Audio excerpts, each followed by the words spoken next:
Yo Literal, en vivo.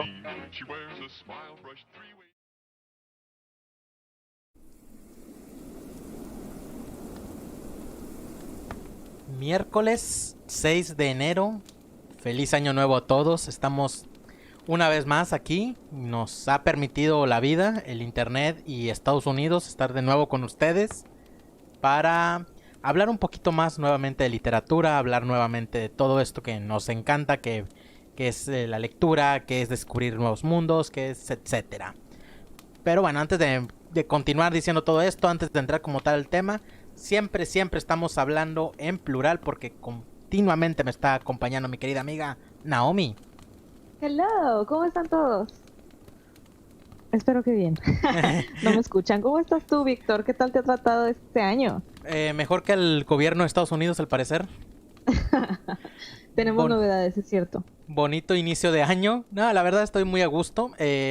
Una disculpa, la semana pasada estaba cayendo ya en una elipsis hacia el estrés y la enfermedad. Estaba entrando así a tener fiebre arriba de los 39 grados y se notó en el episodio, así que para empezar me disculpo. Deliraste un poco en vivo. Más o menos. Nada que no hubiese hecho antes. Sí, claro, no cambia mucho la cosa. Pues ¿Y tú, Naomi, cómo andas? Yo genial, yo muy bien. He estado estudiando. Este año me propuse un poco a ya ponerme un poco más las pilas en cuestión intelectual.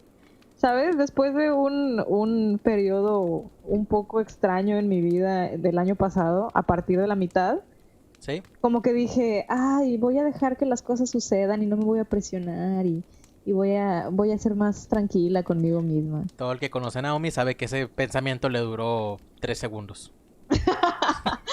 Un poco.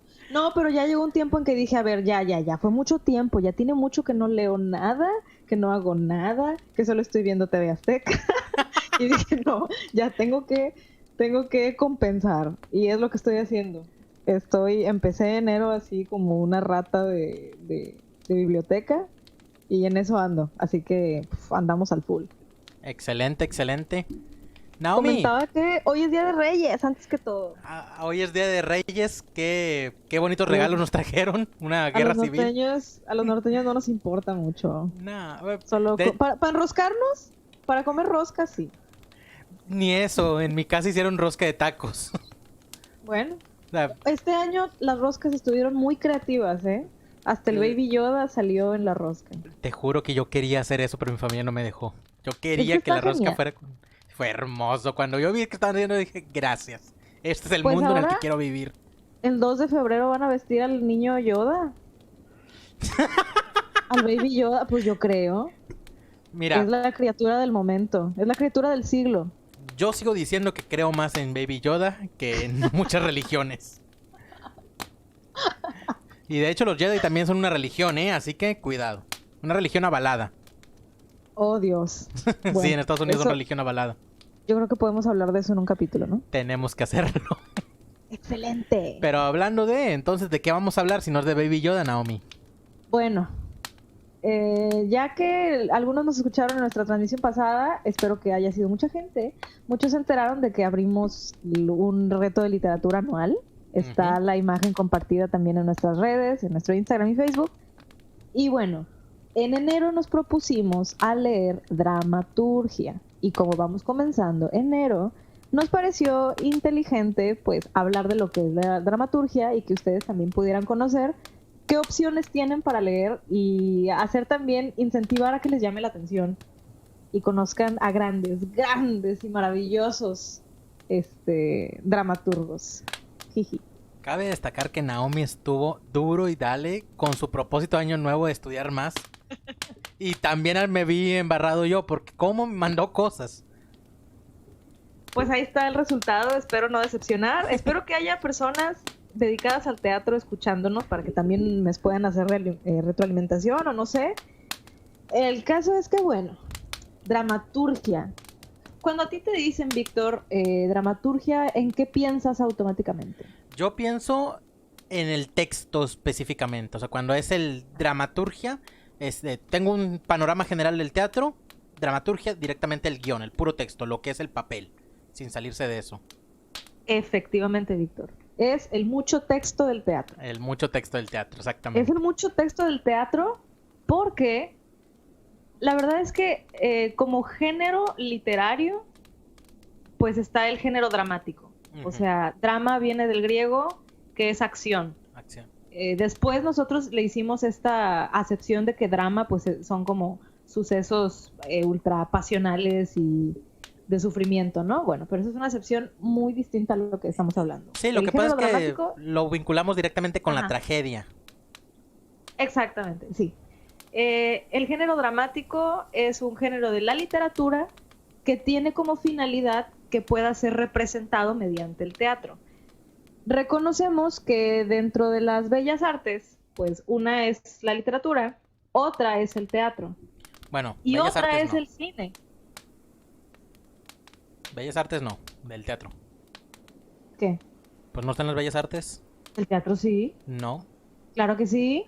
Escultura, arquitectura, pintura, danza, música, literatura y me falta una fotografía y cine. Ay, no puede ser. Es en serio, no está porque es la combinación de varias bellas artes. Con el movimiento tienes la danza, propiamente la dramaturgia es literatura, los fondos se hacen con arquitectura o con pintura, o sea, supuestamente por la forma en la que se creó el teatro, que es Cierto. la tomar de diversos lugares, no tiene esencia propia, en teoría, según los académicos. Para mí, Pero bueno, ahí va. yo no me meto en eso. Sí, no, efectivamente el teatro se nutre de las otras artes. Sin embargo, llegó un momento o llega un momento en que se separa también de ellas, pero quiero hablar de eso más adelante. Aquí el problema que se suscita muchas veces es que muchos dicen el teatro y la literatura están relacionados únicamente por el hecho de que algún teatro nace de un texto literario. Y como tal, el teatro existe en tiempo. El teatro es efímero. El teatro se representa y puede ser documentado mediante multimedia. Pero la función teatral solo existe en tiempo. No existe en material, no existe en objeto. El objeto del teatro es el texto dramático. Y el texto dramático tiene la función de dar indicaciones mediante el lenguaje dramático de cómo debe ser representada una obra. En pocas palabras, el texto dramático es lo único que podría prevalecer cuando digamos, toda la producción, todos los actores, todos fallecen, mueren, dejan de existir. Lo único que podría prevalecer como tal en eso del teatro sería el texto. Digamos que es el documento del teatro. Ya. El texto dramático. Sin embargo, hay mucho teatro que no depende de texto, o que niega el texto, o que se sale totalmente del texto. Pues toda la corriente del performance, ¿no? Sí, y muchas otras. Y de hecho la transición que hay entre una obra dramática y la presentación de la obra de teatro es lo que define qué tanto se basó el teatro en la literatura, ¿no? Okay. Digamos que... ¿qué iba a decir? Es que tengo muchas cosas en la cabeza. Hay dos posiciones en el texto dramático. Es una posición logocéntrica y una posición escenocéntrica. La logocéntrica le da prioridad a lo que está escrito en el texto y ve al texto como la base fundamental de todo lo que se tiene que ver. O sea, realmente ahí el dramaturgo dice, yo tengo una idea general y grande y la voy a escribir toda para que el autor, para que el director solamente lo lea, lo entienda y lo ejecute. Y hay otras corrientes que son escenocentristas, que de hecho esa es como más oriental. Ajá. Y el logocentrismo está más acá de este lado occidental, ¿no? Y el escenocentrismo dice, ¿sabes qué? El teatro es teatro y es un arte por sí mismo y no tiene por qué depender de la literatura. Así que tu libretito lo voy a tomar en cuenta, pero no me sirve.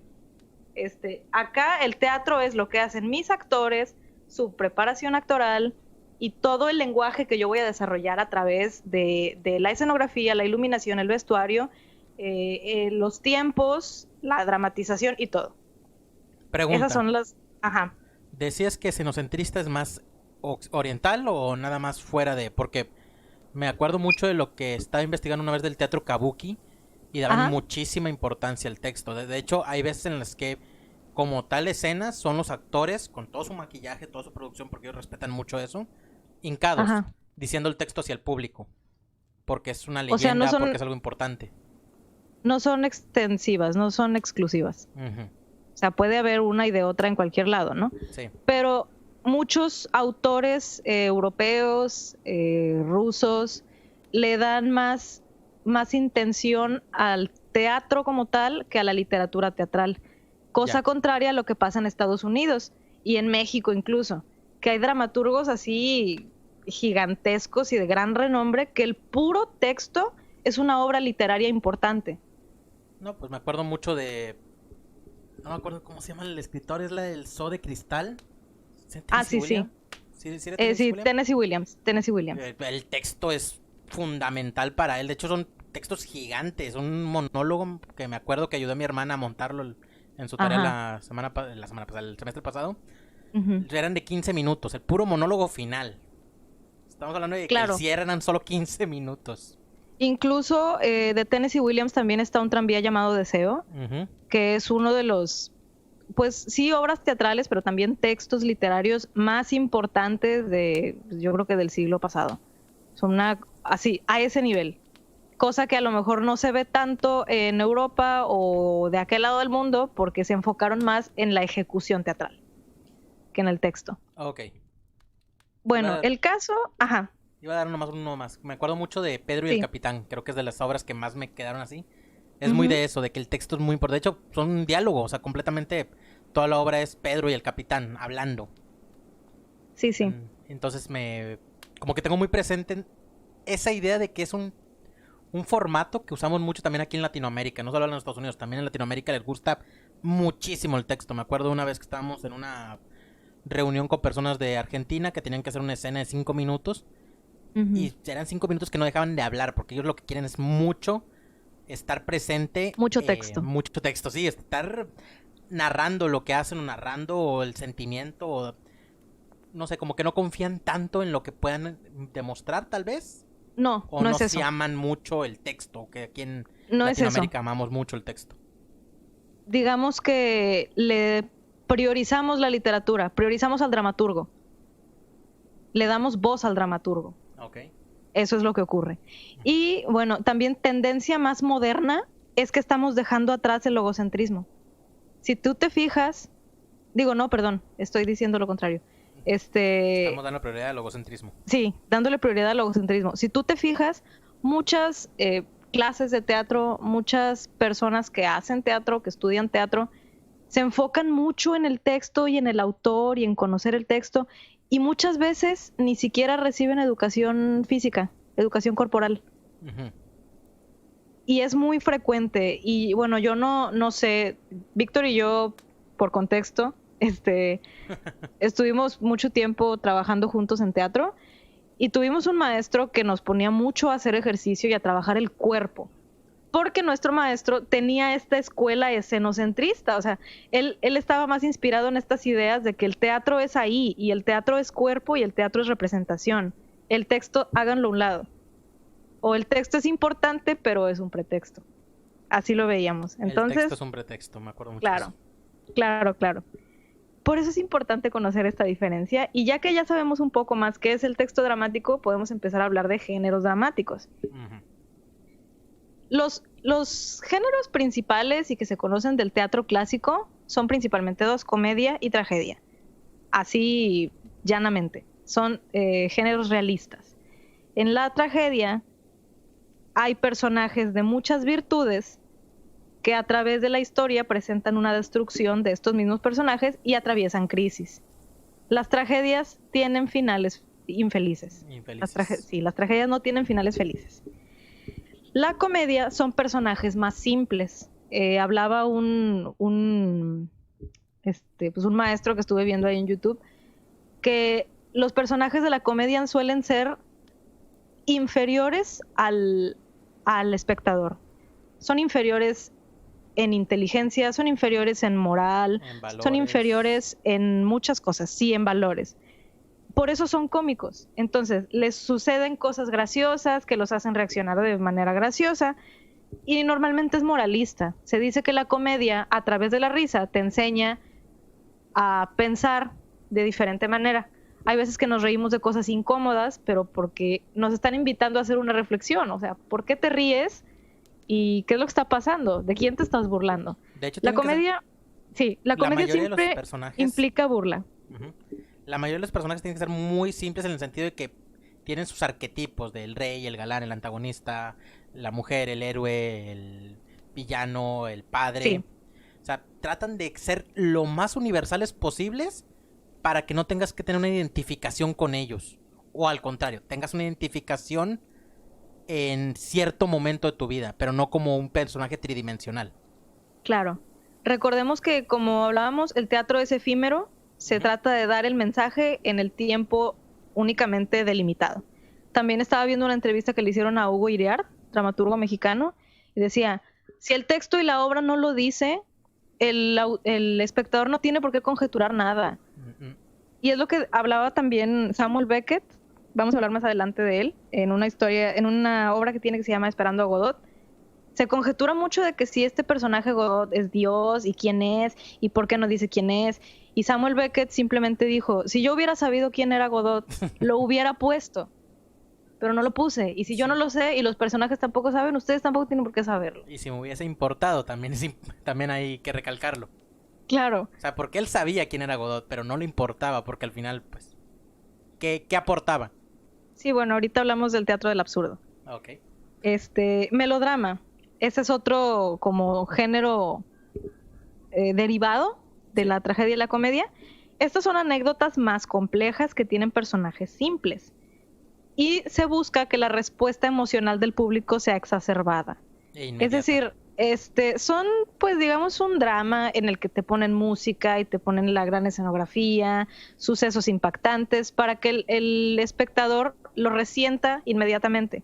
A lo mejor no tiene que pensar mucho, a lo mejor no se va a reír, pero va a tener emociones exacerbadas. Las Ese es un melodrama. telenovelas viven de esto, punto. O sea, Pixar también. sí, también. Mucho del cine vive de esto, porque es muy fácil. No, es que no generas empatía, nada más conmueves y mueves ideas y pensamientos y sentimientos, principalmente es provocar rápido. Así es, eso es un melodrama. Eso es básicamente lo que estamos viendo todos los días, todo el tiempo, por todos lados. Ujú. Antes que nada, Ulises Cabrera, hola, feliz año. Leslie González, las obras de Shakespeare, aunque no seas teatrista, leer Shakespeare es una delicia. Lo Sí. es. Sí, él es otro gran exponente de la literatura dramática. Y bueno, tragicomedia. Son protagonistas simples en situaciones complicadas. Digamos que es una combinación entre la tragedia y la comedia. También son muy frecuentes y son lo que solemos ver usualmente. Y por ejemplo, también se habla de farsa, que no tiene una definición específica o no tiene características específicas que la hagan farsa.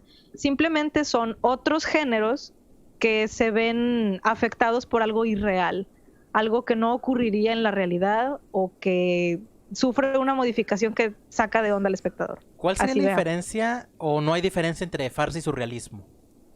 Bueno, porque teatro del absurdo, teatro de la crueldad, teatro surreal, Ujú. son como los subgéneros de esos géneros grandes. De la farsa. Ajá, Ya. de los géneros primarios, digamos así. Ok. El texto dramático no es lo mismo que la obra teatral. El texto es el objeto del que nace la obra teatral y la obra es la representación efímera que todos vemos en el teatro. Y bueno, eso es lo que puedo decir hasta ahora de la dramaturgia como texto. Tengo también para darles ejemplos de los subgéneros del teatro, pero yo creo que los mencionaré hasta más adelante para darles una guía de qué podrían leer. Ok. Yo antes de continuar, porque no me gustó que dieras muy por encima lo de la comedia. Yo sé que es rapidito, pero Dale, es que dale. me gusta muchísimo.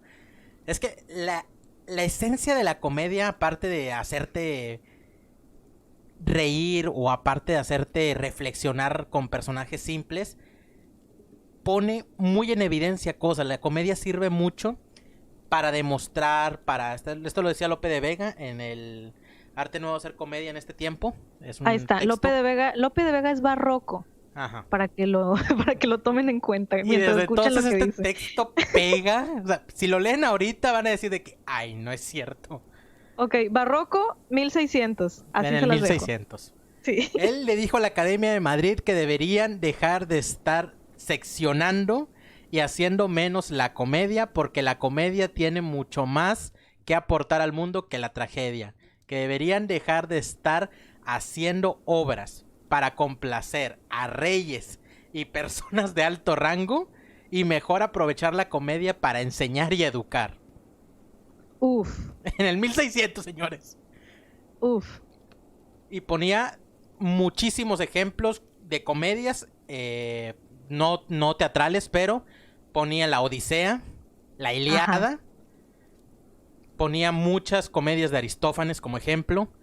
La Divina Comedia, obviamente.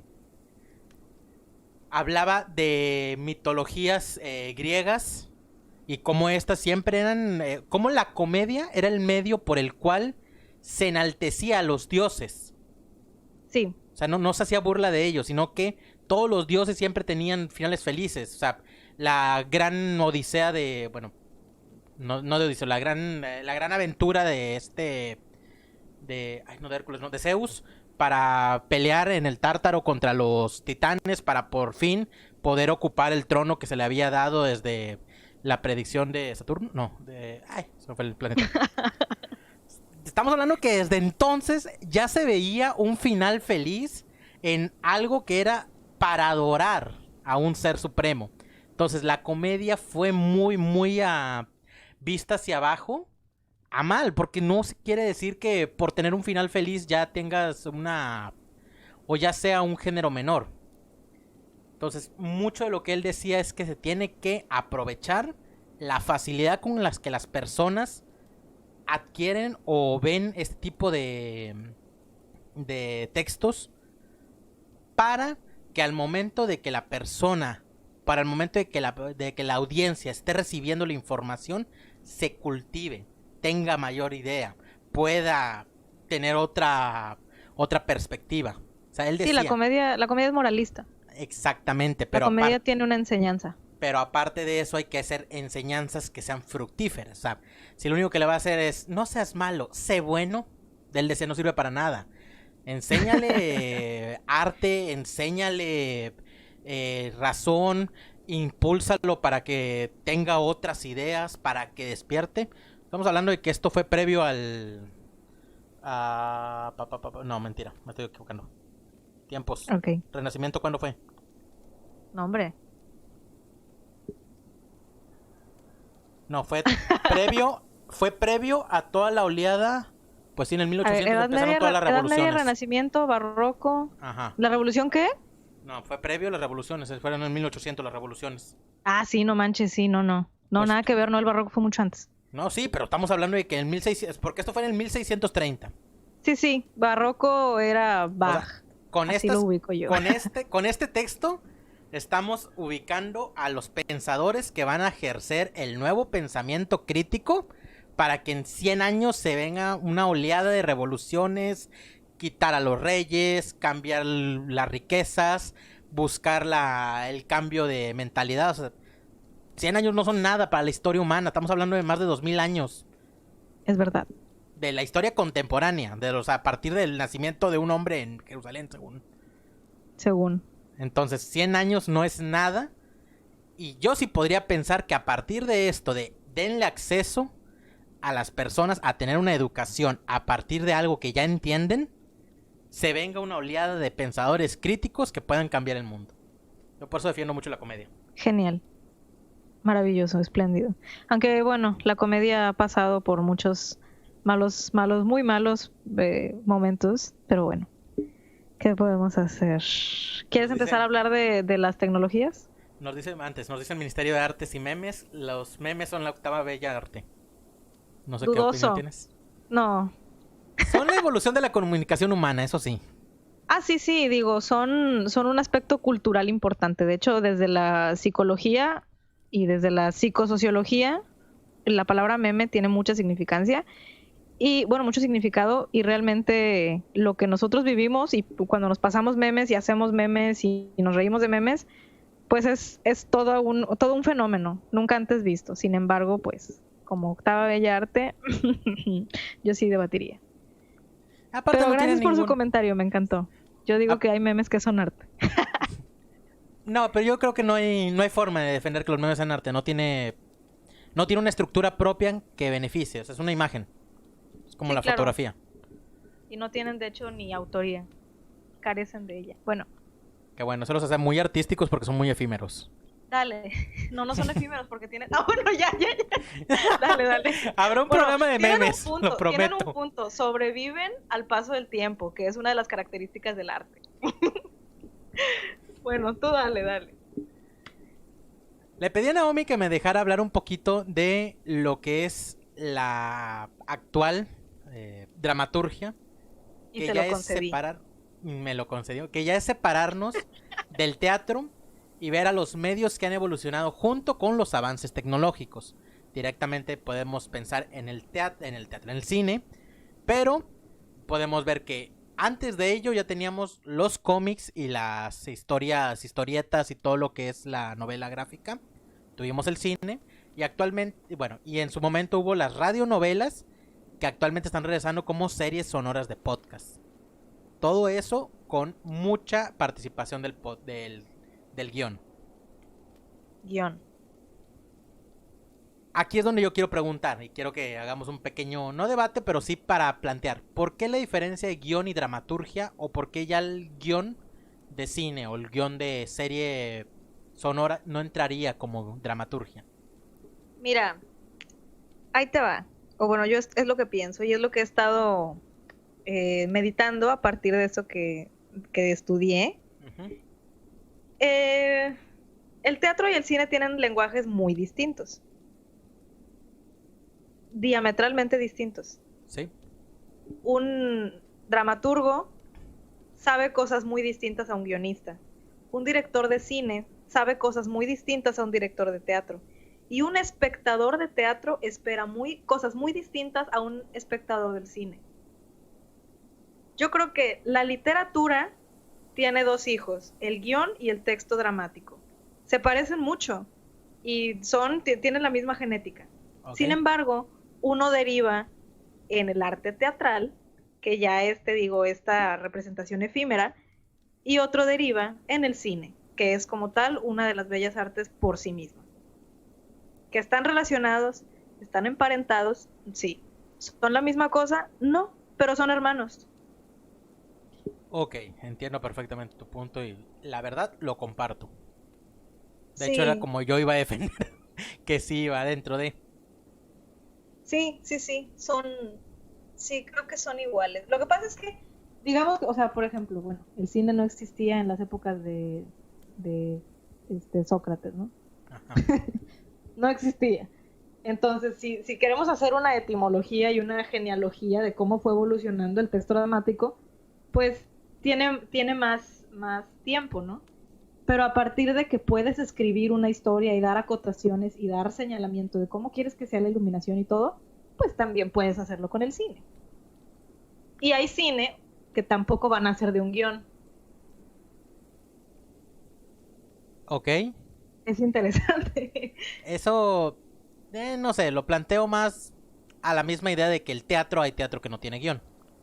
O sea, sí, pero sí. no es la discusión que estamos dando. Ajá.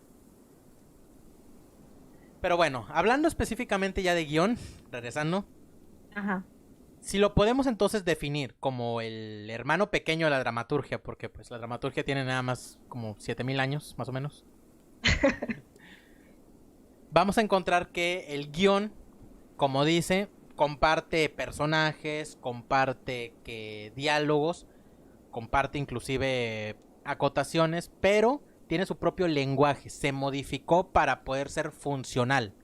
Creo yo que es la principal diferencia, es totalmente funcional a la idea que se trabaja. Ajá.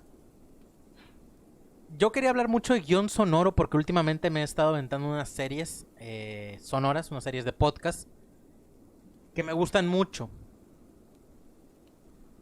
Que la idea central de cómo se trabaja un guión sonoro me fascina. Hace poco vi una clase que dieron de guión sonoro y decían que la facultad principal que tienen, o por lo principal que se puede dar, es la capacidad de transporte tan fácil que puede dar una idea sonora. O sea, tú no ocupas gran cantidad de recursos, ya hablando completamente económicos, o sea, como en una película, que si hablas de una gran ciudad, tiene que ser una gran ciudad. Ajá. Aquí el simple ruido de unos autos te puede dar esa imagen mental de lo que es una gran ciudad. O sea, mucha gente, mucha agrupación, constantes susurros al mismo tiempo que habla el central. O sea, con pocas cosas técnicas se puede lograr dar un transporte completo. Sí, claro. Hablando... O sea, se sirve de su propio lenguaje. Exactamente. Está genial. Dando recomendaciones así rápidas, les recomiendo la de Guerra 3. Okay. Es una serie sonora original de un lugar que se llama de Podium Podcast. Es una aplicación, pero es un centro de como radial, como una estación de radio, pero enfocada a podcast. Ajá. Y la serie trata sobre un supuesto, después de el 2019, ya ves que hubo tensiones entre Estados Unidos y Corea. Sí. Bueno, aquí es qué hubiese pasado o qué hubiese desatado esa verdadera guerra mundial. Y es... Okay. Y son una serie desde la perspectiva de una periodista que, sin dar mucho spoiler, por su mano se dan algunas cosas que poco a poco van dando una historia que termina en una guerra. Pero, a ver, cuéntame, ¿cómo es el narrador? El narrador hay dos. Ajá. Al parecer la historia en una parte se ve como si estuviese contada ya desde el futuro. Ok. Que es la tipa, o sea, en primera persona, la principal, que se llama Jimena Torres. Ajá. Que cuenta sus aventuras, como ella es una periodista, una reportera. Y ella da una retrospectiva, pero después, cuando aterrizan en el lugar al que quieren ir, o sea, cuando ya el narrador cumple su función de posicionarte en cierto lugar, Ajá. se vuelve un narrador omnisciente y tú todo lo recibes por... El cambio de narrador. Ajá, pero aparte no es un narrador, tú eres omnisciente de todo lo que sucede. Tú sabes las conversiones que hay en cierto punto al mismo tiempo que sabes las que hay en otro punto del mundo. Ok, eso, mira, es importante hablar del lenguaje. Ahorita vuelvo, vamos a leer tantito los comentarios. Decía Leslie, lo que se rescata de los memes es la capacidad de concretar una experiencia o idea en una o varias imágenes concretas. Eso sí, es un aspecto cultural. Dice Ulises Cabrera, para mí el guión es lo que hace más buena una serie o película, luego la dirección y luego todo lo demás. Fíjate, Ulises, que yo creo que las películas que están basadas en libros son muy evidentes, porque tienen buen texto. No todas. O sea, hay guiones que son excelentes y no tienen por qué haber estado basados en un libro. Pero el hecho de que haya mucha historia detrás de poco texto o del texto de una película lo hace más pesado y está genial. Yo le doy mucho énfasis a las actuaciones. Fuera de También. todo, o sea, pero creo que las actuaciones son muy importantes para... Puedes tener el mejor texto del mundo, pero si tus actores no dan de sí, no vas a poder hacer nada con ello. No, claro, y los actores de cine también tienen mucha influencia. Bueno. Leslie González, pienso que la diferencia de un guión de teatro y un guión de cine es que desde el principio el guión de teatro está pensado como una obra independiente de la escena, es decir, se espera, no en todos los casos, que el texto dramático tenga un valor por sí mismo, y a mi pensar no creo que un guionista de cine esté pensando en publicar un guión para que la gente lo lea sin ver la película. Eso es verdad. Eso es muy cierto. Eso es verdad, también. Y te voy a decir por qué. Fíjate, muchos dramaturgos escriben textos dramáticos y los publican. Y hay compañías de teatro que los leen, les gustan y los toman. Sí. Pero un guión siempre es parte del proceso de la creación de una película, desde el principio. O hay, por ejemplo, escritores buenos que dicen, bueno, quiero escribir un guión de cine, con toda la finalidad de que algún grupo de cine me lo reciba y lo haga. Difícilmente se publica un guión. En todo caso, pues, buscas quien lo pueda ejecutar. Y de hecho, al dramaturgo se le tiene siempre como, wow, el cerebro, y el dramaturgo está detrás de todo esto, pero casi nunca se habla de los guionistas. O sea, puedes hablar del director de una película, de los actores, hasta del productor, pero al guionista nadie le hace caso. Y hay guionistas que son, pues, unas maravillas, y aún así no se menciona mucho su nombre. Tendrías que ser una persona enfocada en buscar los guionistas para enterarte de quién fue. Interesante, ¿no lo creen? Por así decirlo, es la independencia que tenga sería la más fuerte diferencia. O sea, el guión de teatro es muy independiente de que puede ser por sí mismo algo ya. Y el guión de cine no es nada si no se produce una película. Digamos es que poco. Digamos que el texto literario es literatura por sí misma y el guión es parte del cine. Ya vamos definiendo aquí, ya vamos obteniendo respuestas. Ya estamos sacando el hilo de las cosas. Sí, Qué gracias. bueno, eso en cuestión de lo que es guiones de teatro y de cine. Sí. Pero cuando hablamos de novelas, novela gráfica, el dibujante y el escritor tienen la misma importancia. Ajá. Porque Pero... Bueno, no, enséñame la relación entre dramaturgia y novela gráfica. La novela gráfica tiene dos enfoques en los que se puede comenzar o en los que se puede hacer. Cuando lo hace el dibujante tiende a ser de creación de personajes, diseño de imágenes, escenas específicas a las que se quieran llegar, y entonces todo el guión se crea para llegar a esos puntos pues esenciales, que son valga la redundancia, la esencia, el espíritu, la idea principal de todo lo que se crea en cuanto al dibujo. Pero está la otra, que es la creación del guión, que ese se especializa mucho, por ejemplo, DC. DC tiene muy buenos, o sea, tendrá no peor, pero sí más baja calidad en dibujos. Esto es muy sabido entre los que leen cómics, que Marvel. Pero DC tiene mucho mejor guión. Los guionistas de DC son más aventurados, tienen ideas, por ejemplo, Arkham Asylum es uno de los cómics más interesantes porque toda la idea fue prehecha en guión. Porque tenían cuadros de texto dispersos, la idea era que se viese opresivo, como si estuvieras verdaderamente en un manicomio, como si hubiese muchos por todos lados voces hablándote al mismo tiempo, como si estuvieses en una especie de esquizofrenia. O sea, todo eso se hace en diseño de guión. Y el guión es muy muy importante en cuanto a idea de escritura. O sea, en cuanto al trabajo como tal de la novela gráfica. Perdón, es que vi el comentario de Lynch y se me rompió un poquito el cerebro. A ver, el programa se está cortando mucho. No alcanzo a escuchar todo lo que hablan ya que se corta cada rato. Mejor me voy a poner a escribir un guión. Saludos. Saludos, que te vaya muy bien. Revisa tu internet, por favor. ¿Se está cortando los demás? Pregunta seria. Pregunta seria, si no, pues mucho texto y aquí la cortamos. No, pues ¿qué les puedo decir? Es muy amplio este tema. La verdad es que mientras estaba estudiándolo me daba cuenta de que salían más y más conceptos y hasta gráficos y palabras que nunca había escuchado y dije, por Dios, ¿en qué me estoy metiendo? Así que estamos haciendo realmente, si nos cuatrapeamos es porque es mucha información, mucho texto. El teatro también se estudia. Hablando de en sí de lo de los guiones, creo que ya nos extendimos bastantito dando explicaciones, dando ideas. Con eso último que di, creo que ya fuimos hasta la parte de que habíamos platicado de lo de la novela gráfica. Ajá. Y pues realmente este episodio lo hicimos para ir dando ideas de qué se podría hacer, porque este mes tenemos un reto, ¿verdad, Naomi?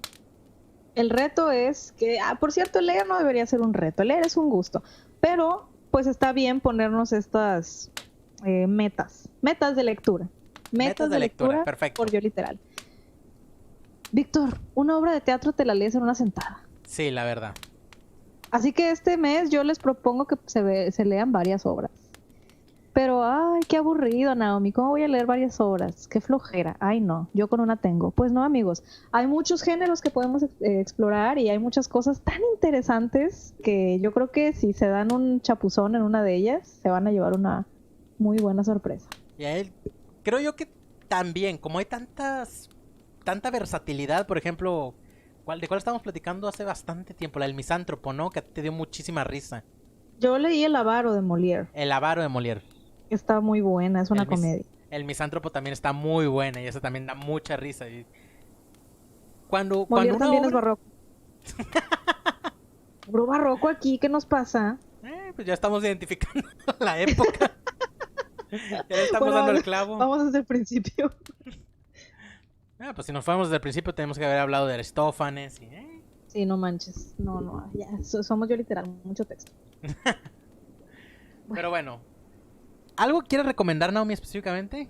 Tengo muchas recomendaciones porque tengo mucho que decir, amigos. Antes de recomendar, yo quiero hacer una petición, por favor, si alguien sabe, si alguien puede encontrarlo.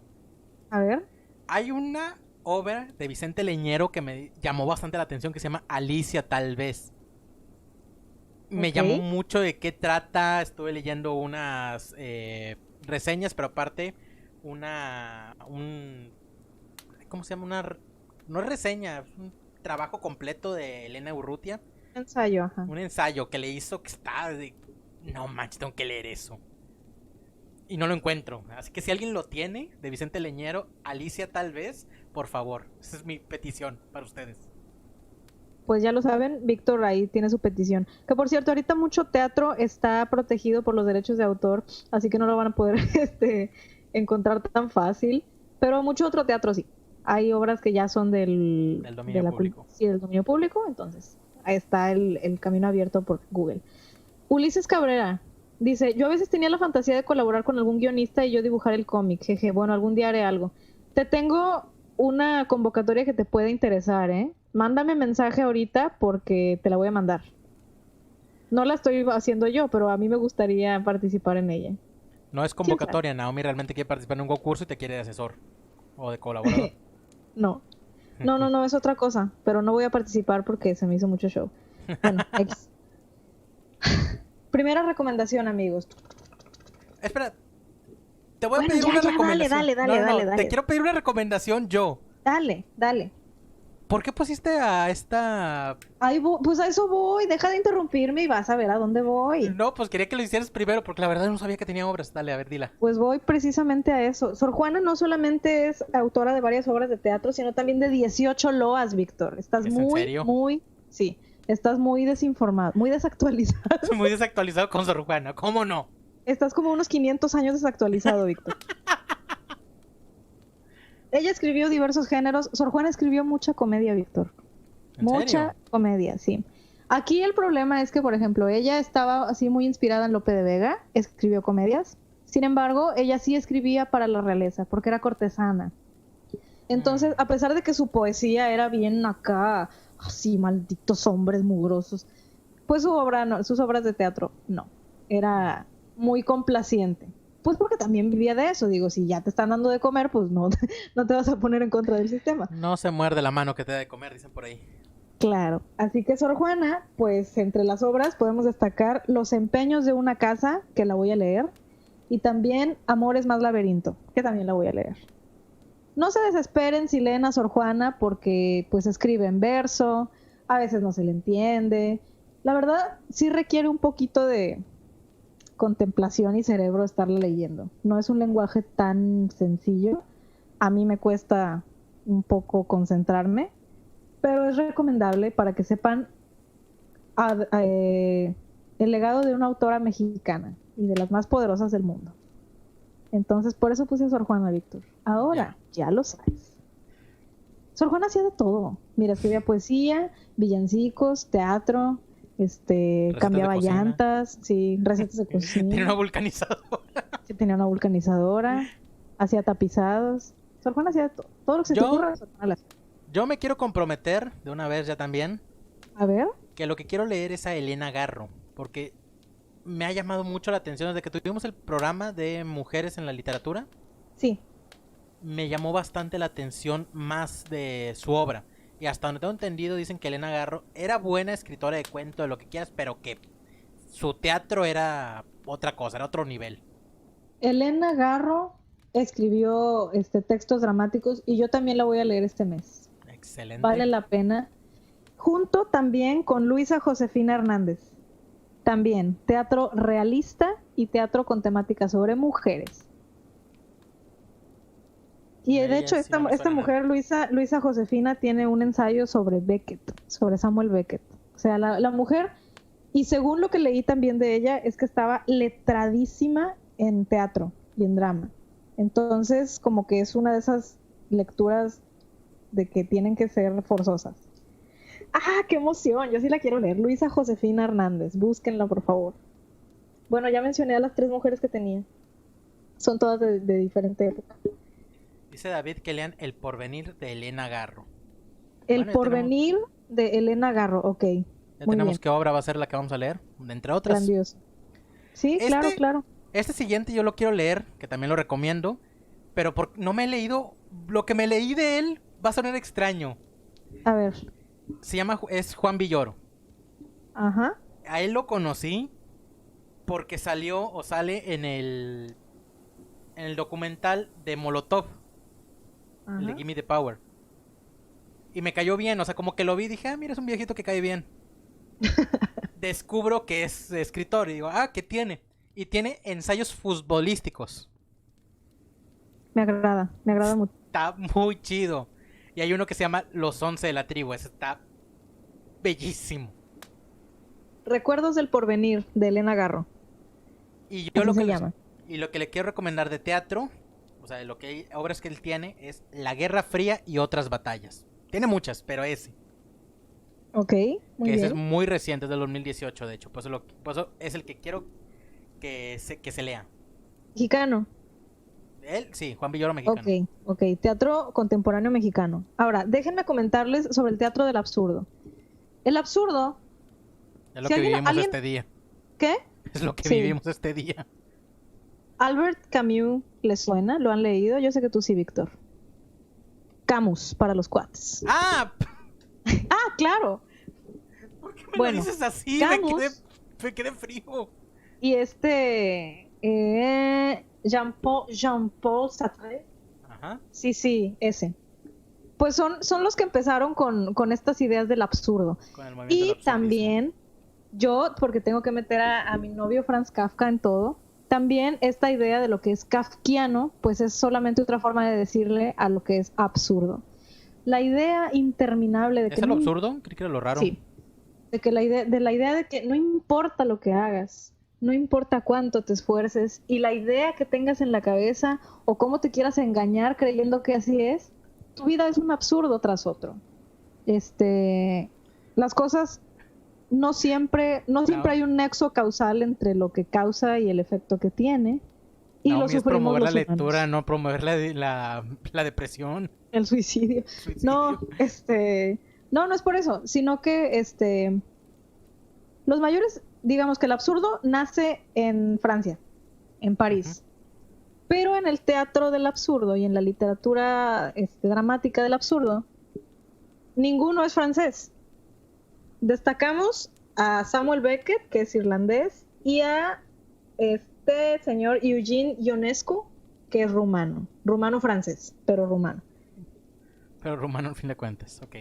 Ionescu escribe La cantante calva. Se llama About Soprano en inglés. Ujú. Es la primera obra considerada como absurda. En la obra no aparece ninguna cantante calva. Así empezamos las cosas. Las cosas no tienen relación la una con la otra. Todo el texto es hasta desesperante. Y con Samuel Beckett ocurre lo mismo en otra de las grandes obras del teatro absurdo, que es Esperando a Godot. En Esperando a Godot, la historia general, que también quiero leer, no he leído, me lo estoy guardando, son 2 hombres que están platicando todo el tiempo en medio de un lugar, en medio de la nada, digamos, que están esperando a alguien que se llama Godot. Y lo mencionan, y lo dicen, y lo siguen esperando, y están como que, ¿qué hacemos ahora? Pues esperar. quién es Godot, cuándo llega, qué pasa con él, nunca sucede. Es totalmente absurdo. Esa es la idea del teatro del absurdo. Samuel Beckett tiene muchas más obras, también Ionesco tiene más obras. Luego se va como más al surrealismo. Ujú. Y vi también que un autor que se llama Edward Albee lo meten también en teatro del absurdo. Sin embargo, a mí me parece que es más generalmente farsa. Yo quiero leer a Edward Albee. Leí un texto dramático que se llama Historia del Zoológico, que es buenísimo. Y afortunadamente lo pude leer en inglés porque pues, es el idioma original y me gustó. Se los recomiendo grandemente. Teatro del Absurdo es un must. Lean Teatro del Absurdo. Naomi. Jorge Ibargüengoitia, Teatro Mexicano, El Atentado. Ahí está, tenemos más recomendaciones en los comentarios. Ibargüengoitia es algo bellísimo, ese sí lo he leído y me encanta. Ok, autores mexicanos, así rápidamente. Víctor Hugo Rascón Banda, Realismo Mexicano, Realidad Social, Tragedias. Emilio Carballido, Realismo Mexicano también. Son un must. El Emilio Carballido, el que nunca nos ha querido premiar. ¿Nunca nos ha querido qué? Premiar. Nunca nos ha querido bendecir con su premio. Pero bueno. Naomi, ya estamos llegando a la hora. Sí, ya estamos llegando a la hora, ya lo sé. Pero es que hay muchas cosas que decir. Y va a haber muchas más. Pues este tema como que lo vamos a tener que retomar a final de mes. Así Lo retomaremos a final de mes. Esperamos que se puedan unir a el reto. Esta meta. No, a esta meta.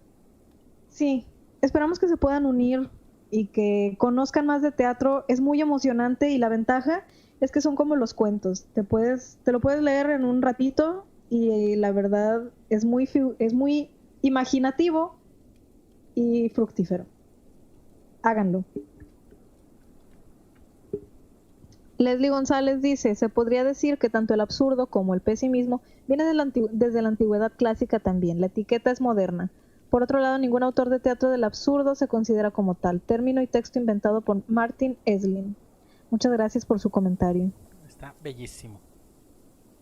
Vaya, tantas cosas tan importantes que uno pasa de largo. Pero bueno, así lo conocemos.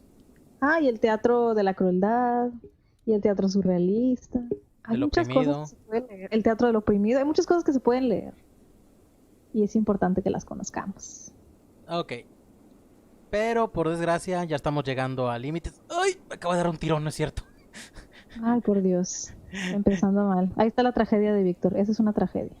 Termina mal. Pues mira, termina mal. Termina mal. Adiós. No, termina ya. Mal. Antes de despedirnos, le pedí a Naomi otra vez que me dejara poner otra canción. Y se lo concedí. Y me lo concedió. Creo que esto ya se va a volver una tradición bonita. Vamos a ver si tenemos suficiente material para poder hacerlo. Y lo bueno de hacerlo al final del programa es que pues Si te nos pueden tiran. cancelar. Sí, si nos tiran el video, pues ya habíamos dicho todo lo que teníamos que decir.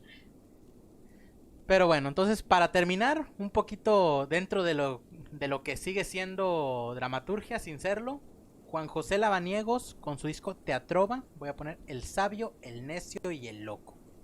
Excelente. Y pues solo queda decir entonces que pues, yo soy Hugo. Y yo soy Naomi. Y esto fue Yo Literal. Bye bye. Hasta la semana que viene. Síganos en todas nuestras redes sociales. Yeah.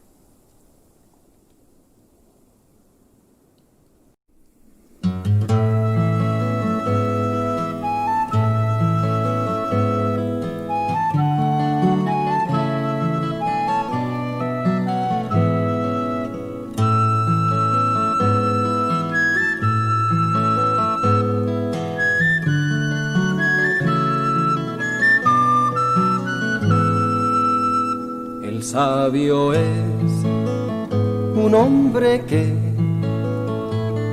va midiendo las palabras con la luz del saber, del entender, cada letra con su signo y su virtud. Puede ser que diga bien, pero dicen que el acierto y el ingenio se le pierden cuando llega el sentimiento, y la lumbrera que le habita en la cabeza se sofoca con el témpano de un necio corazón.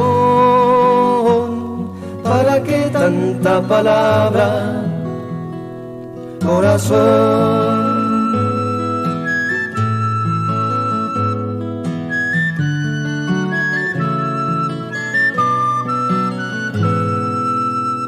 El necio es un timonel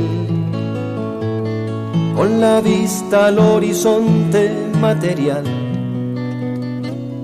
sin medir, sin descansar, apostando cada legua por llegar. Puede ser que llegue al fin,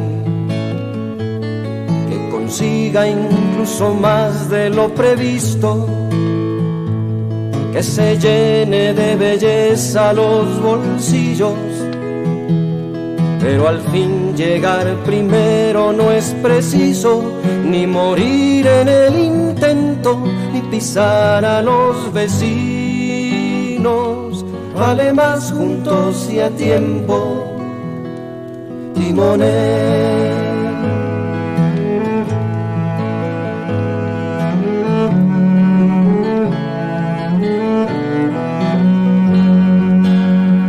Un loco es una mitad que responde a lo que siente sin pensar, y otra más al más allá, donde solo con la fe se puede ver.